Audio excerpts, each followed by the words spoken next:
What's up, Pineal family? So today I am with Katie. We're gonna check out her backyard garden, talk community, talk garden, talk all that good stuff. So let's get to it. Hello. All right, so the first question that I ask everybody is, how did you get into garden? Why do you garden? You also used to be a beekeeper, so why were you into that? Like all the homesteading stuff. All right, so back in, 2016, I was diagnosed with an autoimmune disease. I think like a lot of people, I got really sick and then started to research where my food came from and how it affects me on a daily basis. And so started to grow just herbs here and there in my apartment, and it kind of led into an interest in just beekeeping. So when 2020 hit, everything shut down, I decided it was the best time to get into a new hobby, which was beekeeping. So I jumped in. At the time, I was living in Phoenix, Arizona, so a little bit hotter than it's here in Louisville, but got into beekeeping, and that really led me into gardening. So it was something I was really looking forward to once I had my own home. And so shortly after moving into the home, I started just like tearing up our backyard, like getting rid of all the lawn and starting to plant the garden. So I've been at it. This is my third year, and it's been a lot of fun. I just love getting my hands dirty and seeing what comes out of the earth. So you said autoimmune disease, that's kind of why you started the beekeeping? So what's the connection? It was just one of those things. I think I was interested in the food supply and how things worked, and then it kind of naturally, I started to go around to different like community farms, and a lot of them had bees or had like beekeepers, and I just thought that is the coolest hobby. So it was a kind of convoluted way to get into beekeeping. And then of course everything shut down with COVID, and I reached out to this like burly, surly man that lived out into the desert with his many bees and lived in a bus with his bees. And I was like, Wait, he lives in a bus? I think so. Whoa! I don't think he had a permanent residence. With his bees? He had a bus, and then he had all of his beehives around, Wow. like in the middle of the desert. Wow. And it was like an hour away from my house. I had to drive like an hour to get out there, but I would go on Sundays and help him No with way. his bees. That's a man right there. Jeez.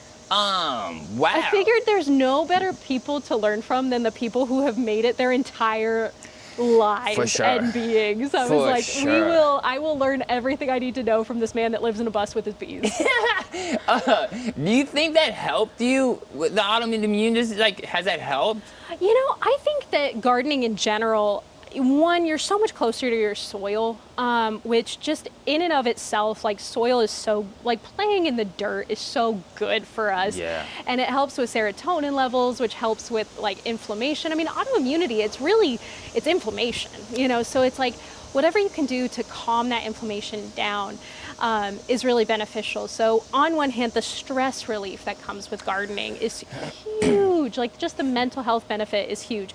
And that in turn leads to a lower level of inflammation. Not to mention the food. I mean, like you are getting such a better product when you're growing something with your own hands. I think some gardens or some stores, they probably have some decent produce, but you're getting something that is literally like it's grown right here, it's eaten 20 feet away, so you don't have to preserve it in the same ways, and then by the time it gets to you, it hasn't lost all that nutritional value that's so good. So I just feel like overall you've got the mental health benefit, which is so good for inflammation, and then on top of that you're eating good food that's anti-inflammatory. For sure. And that's a big thing. Like, we were just talking about this before we turned on the camera, but like the health of, I mean, probably everybody, but Americans in particular, like the food that we're eating, it's just making us so inflamed, and we're just getting so many problems. It's kind of insane. And it's like you see it in the whole person too, where it's like you've got, for me it was like, okay, it manifested itself in a very physical way, but you see it with the mental health. You see it like with just how people are fatigued, they're burnt out, and it's like so many of these issues would be, and then on top of that, they're lonely. And so it's like on top, like you get community gardens going, you get people connecting over their food, you got them playing in the dirt, you got them growing their own food. It solves so many of those issues. I mean, obviously oversimplifying some of these things too, but like it's such a great first step to kind of moving back into a direction of community and of we're meant to share meals with one another. We're meant to connect and to like have that with each other too. For sure. That I always say that. Then you brought that up. Sharing food with somebody, it is hard to hate someone that you break bread with. You break bread with somebody, it's y'all real. gonna be a lot cooler. Yeah, for sure. And like we need a little bit of that right now. Because like, yeah, just sharing. It just makes you feel like, hey, your neighbor is an actual human being. They're not this evil caricature that the media or some internet person is like putting into a box. It's like, no, this is actually a person with nuance and with likes and dislikes and quirks, and I bet if you spend enough time with them, you're going to find something you like about them. For sure. I think people were just naturally lovable, and if you spend enough time with someone, you're going to end up loving them. For sure. And it's just, but it's like when you're totally isolated from them, that it's easier to be like, okay, they're this other person over there that I can't relate to in any shape or form. Yeah, and then you can like dehumanize them on both sides, and everybait does it. Yeah. It's like, and then you just go on social media, and some person has figured out, hey, they can just talk shit, rage bait you, get a ton of views, and get paid off that. But it's not real. And it's not what they think either. It's not even what they think. Right. Yeah, it's like it's not even what they think. They'll just say it to get views. And then everybody's got their cortisol going high, and they're like, and it adds to the inflammation, and it's like, no, y'all, you just need to like unplug. It's kind of that joke of like, you need to touch grass, It's For like, real, no, though. Literally, like don't even just touch the grass, like get into it, like get into the dirt and like get into the nitty gritty of it. It's crucial for health. I really do think it's crucial. You hit it on the nail. I don't even know the expression. Okay, so what do you got going on here? Oh gosh, this has been a hot mess of a year. So preface with that, this has been my worst year of gardening so far. If it can go wrong, it has, and it's been a lot of fun. So this over here, this plot is my original garden. So this has been what I've worked with over the last couple years. Most of the time, it's a lot fuller than this. There's a lot going on. Most of the time too, I'm planting directly in the dirt. This was the first year I really started focusing on my soil and my soil health and trying to really build up the microorganisms and the dirt and the soil. And because of that, I've also had an influx of squirrels and birds because my soil is a lot looser than that compact clay soil that I was growing in prior. So it's been a lot easier for them to get in, get my seedlings before they get going, and just have a great time. So what I've been doing to kind of mitigate that, or to just play around with the situation that I've been dealt with, is every time I see a bird or a squirrel's gone in and dug, I'll just pop a seed in where they've gone. And I think we finally are had a truce. I also do have, this is my friend Oswald. Oswald the owl. He actually has been a little bit helpful in keeping some of the birds at bay. I say a little bit. I have to move him to kind of make them think he's real, but this is Oswald. He's my friend. I feel like the birds have respected him. Squirrels, not so much. But anyway, so growing a lot of beans over here. We've got some squash that's starting to come in. Over there, we've got a little bit of okra. But this used to be my big plot. I'm hoping it will be again.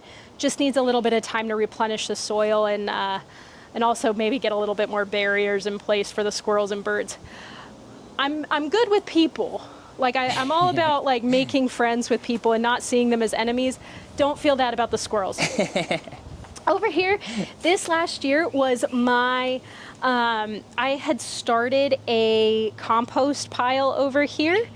And so this year I thought, hey, you know what I'm gonna do? I'm gonna take this and turn it into, I wanted to try guild gardening, or growing in guilds, so growing in kind of a family.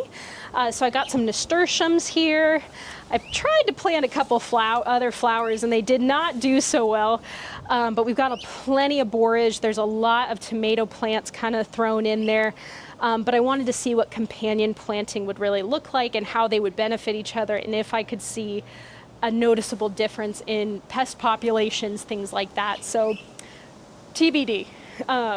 To be determined.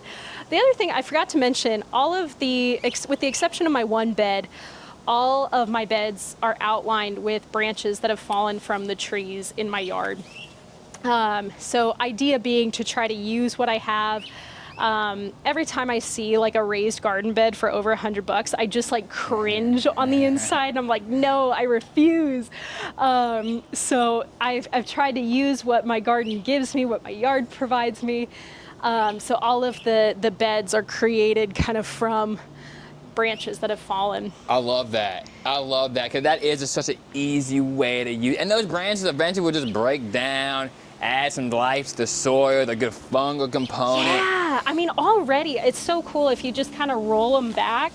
There's already so much life happening underneath, where it's like they just, not so much this one, but some of them, you know, you can really see that decomposition in place. You start to see some of the mushrooms, some of the, you know, again, some of the fungal activity. There's all sorts of worms that congregate under them.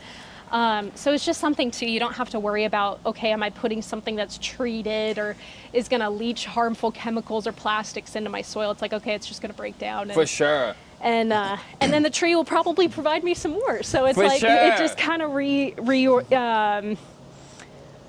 renews itself as things just going go right on. back. And no, I love that. That's a great way to kind of think about it. Yeah, because we don't need any more. If you're growing yourself, you probably don't want to spray, or you don't want to add in added stuff if you don't need to. That's kind of the whole point. I don't spray anything. So being that my background like started with beekeeping, I have a great love of pollinators, and even just like fireflies and like butterflies and even the wasp. I'll give the wasp their due. So, you know, even a lot of things that are, you know, they're advertised as natural pesticides. It's like, it's still a pesticide. It's still going to kill your bees. Right. And so nothing in here is sprayed. Every now and again, I take it back. Every now and again, I will spray with a little bit of neem oil if something's getting too out of hand, but like really try to keep it at a minimum.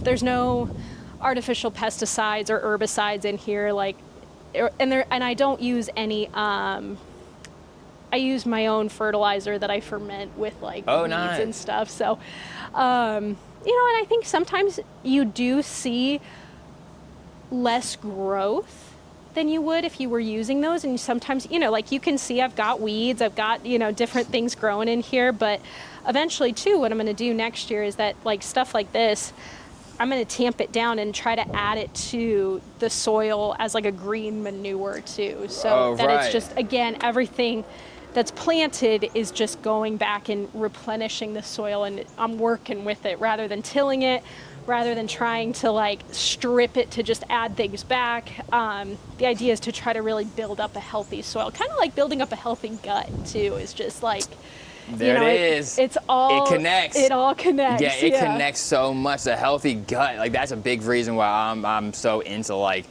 just local food or like homegrown stuff, and like trying to eat as healthy as possible, because the gut is like, that determines like a big chunk of your life, to be honest with you. There's like the brain gut connection. Yeah, it's huge. Yeah, and it's like huge. Your soil's the same way, where it almost kind of functions like a gut, where it's like you've got to like, you don't want to be just always using antibiotics. You don't want to always be stripping it of the good stuff. You want to like encourage the healthy bacterias and the healthy like biomes of your garden. So there's times it might look like this, but it's going to look good. There's going to come a day when this is like, this is gorgeous and just healthy. And like no, that's all so important.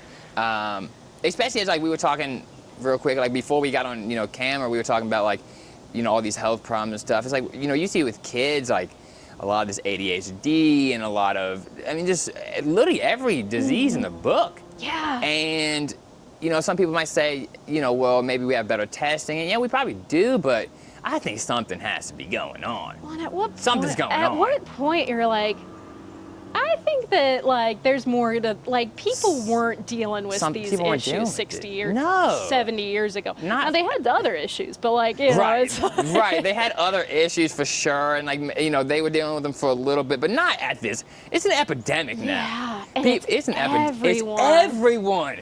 Everyone's on something. I mean, I remember when I was first diagnosed with lupus, like I was the only one that of my friends that was dealing with a chronic illness, and now it's like we're all on something. Everybody's on something. We've all got some specialist that you got to see, and like it's like, how did we get here? Like this is not normal. It's not supposed. It doesn't make sense. No, like we're not meant to be like cooped in, isolated, like under fluorescent light, looking at a screen all day. It's like, no, you're meant to be outside with people, eating as a community. Right. Like, we're doing it all backwards. And it happened in a generation. Like, all of a sudden, people got on their phones, and now we're on them for 8 hours a day, and we're eating fast food, and we're not exercising, and you don't have to really do any of those things. Honestly, you can get Uber Eats or DoorDash. You don't have to go outside. You don't have to do anything, really. Right. You know what I'm saying? At what cost? At what cost? And like these kids are growing up screwed. I mean, everybody really. But the kids, like, they're gonna be screwed. Yeah. They're literally gonna be screwed. I mean, I'm 28, and like I remember when the phones kind of came out. Like people had the Razors and the Blackberries, you know, and. People, like a ton of my friends, they're on something. Like antidepressants or something. Anti-anxiety. It's like, we're 28, like. Why are we on? Like, what is going on? What's going on? Not all of us can be depressed. Right. It doesn't make any sense. Or you see, like, diseases that used to be something that people wouldn't get until they were, like, well into their 40s or 50s, and suddenly it's like, okay, this is happening to people in their early 30s? Like, what? And then same thing with, like, diseases that are happening to people in their 40s and 50s. It's like, this used to not be the case until you were, like, in your 60s, 70s, 80s, and beyond. And so, like, seeing these diseases get younger and younger, it's like, where you have doctors saying they're seeing these different types of cancer showing up in kids that were like unheard of even 10, 15 years ago. It's like, okay, we got to fix something. We got to fix something. And I think it does start, like, it's something that, like, when you think about it on that macro level, it can be so overwhelming and so like, oh my gosh, how do we completely change the way we think about things? But I think it is so simple. You just like stick a seed in the soil and you have a garden. I think sometimes we overcomplicate it. And it's like, okay, you grow 2 tomatoes, you've got 1 to share with a friend, like, and now you've made their day. And like, and also now you have the benefit of that tomato that's homegrown in your yard. So for sure, there's so much to it. And then like, once you start making those baby steps, it's easier to then make bigger decisions and to like make those decisions and to move in that direction. But it's like, it all starts so small because it can feel so overwhelming to try to like, completely overhaul all the systems that we have grown so used to and grown like complacent with, that it's like, oh, this is just part of daily life. So it's just like, you eat real food and people be like, what are you doing? Like, why are you eating? That seems so hard. And it's like, wow, I'm not on a diet. I'm just eating a chicken and like, I'm just eating real food. Like, I'm just eating like actual food. I'm not the weird, I'm not the crazy one. You know what I'm saying? I'm just eating real food. And like you just said, like it does, like, it feels hard at first, but I've always said, like, and this kind of seems weird, but like doing more makes it actually easier, right? So like when I'm like going, like running or working out, I'm waking up early, I'm going to sleep, early, and I'm getting a nice, 8 hours, I'm taking my herbs in. Everything becomes easier. It's easier to go to the gym, then it's easier to wake up, and everything plays off each other. And then you just feel healthy. And it's easy to keep going. It's easy. Once you get in that vicious cycle, like the vicious cycle can work against you, but it also can work for you, And the kickstart, I think, is community. Because if your community is trying to help you. And they're starting to do those things. It's a lot easier. Way easier. It's kind of like, is it Newton's, I don't know if it's his first or second law. I'm blanking on that. But it's like a body that's in motion stays in motion. Yeah, 100%. So it's kind of that same thing. Like if you've got momentum and you're like making these decisions, it's going to be so much easier to like build upon those. And then you start to look at these decisions and like, okay, that's not as big of a deal as it once felt like it was. 100%. Once you start making some of those choices, and then you don't even want to go back. No. Because you feel better. Well, and then you just feel the difference when you do. Like if you do like start to be like, okay, I'm going to give myself a little leeway here. And it's like, oh. It is. Like, let me tell you, I had some goldfish the other day. I thought it was going to be I was like, listen, it's not and then I had a little too much of these goldfish, and I was like, I felt it. You can feel it. Yeah, 100%. My buddy, this was funny. One last thing, but my buddy, we were at the pool actually yesterday, and he's always been pretty lean, right? So he's been wanting to put on weight. He used to wrestle, so he had to like weight cut and all this crazy stuff. Man. But now he's just living life. So he's like, I'm trying to put on some weight. He's like, for the past 3 or 4 weeks, I've been eating McDonald's. And I'm like, how do you feel? He's like, man, I feel like shit. He's there's like, other ways to bulk. yeah, there's other ways to do it. I was just joking. And he's like, yeah, I need to stop doing it.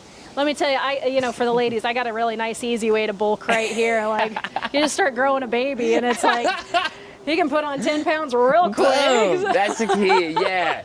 But, yeah, and he was saying, I eat it, and like 20 minutes later, I'm so tired. Yeah. And then he's like, the brain fog. then you eat it again. It's like, after you eat something like that, the only thing you want to do is eat some more stuff like that. Yeah, it's addictive. It's addictive, right? And then you eat it, and you feel good for like 10 minutes. Like, it gets that dopamine, it gets you going, and then all of a sudden, you start feeling bad again, dude. It gets you in that, it traps you in this just sick little... Well, and isn't that all of the bad habits, too? It's all Like, the where bad it's habits. like, you get that hit, you get that initial, like, kick off of it, and it feels really good in that moment, and then you just feel like crap. And, like, also...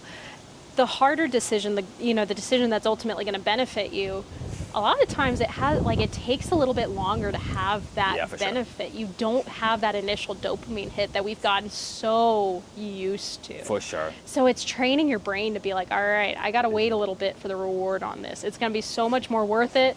It's going to be great when it happens, but man, waiting for it can be hard, especially in the beginning. Like, training yourself to get out of that dopamine hits, dopamine cycle. Sure. It's hard. But we're here to tell you that you can do it. Absolutely. Before we wrap this up, one question that I'd be asking everybody is one thing that you can tell people, like how to either get into garden, but even bigger, like how to kind of find a community and get on this more healthy lifestyle path.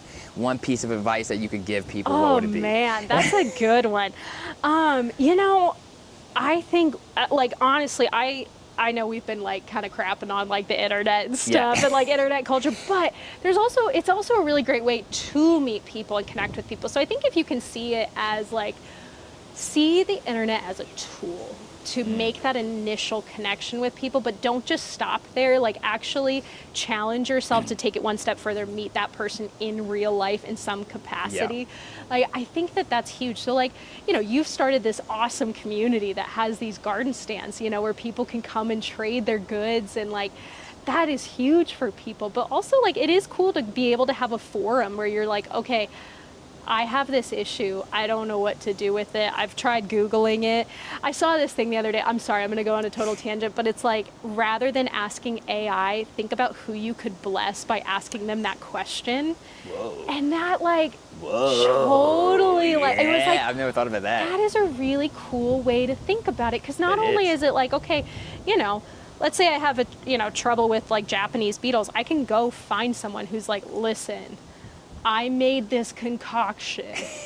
I call it, like, my beetle moonshine, and this is how you make it. And then all of a sudden you've learned about Gary's life story, and how he, like, fought in Vietnam, and that, like, that's how he came up with this beetle concoction, was when he was in a tent, and you're like, this is so cool. And now I know Gary, and I know a little bit about his story, and I don't feel as isolated. And so I just think that I think technology is so cool, and it can move us in so many great directions, but it's like taking it to the next step of, like, how can this help me connect with another person? And so I think that's probably, I hope that's the answer to the question. I think that was gold. Like, yeah. I think that was fantastic. I so much agree with that. That was perfect. I can't even say anything more about that. That was great. Thank you so much for being here. Thank you so much for talking to us. Yeah, no, sorry, I didn't mean to interrupt you. But good. Thank you so much for being here and for, like, putting up with my kind of haphazard garden this year. And, I really appreciate it, and appreciate the work you're doing. For sure.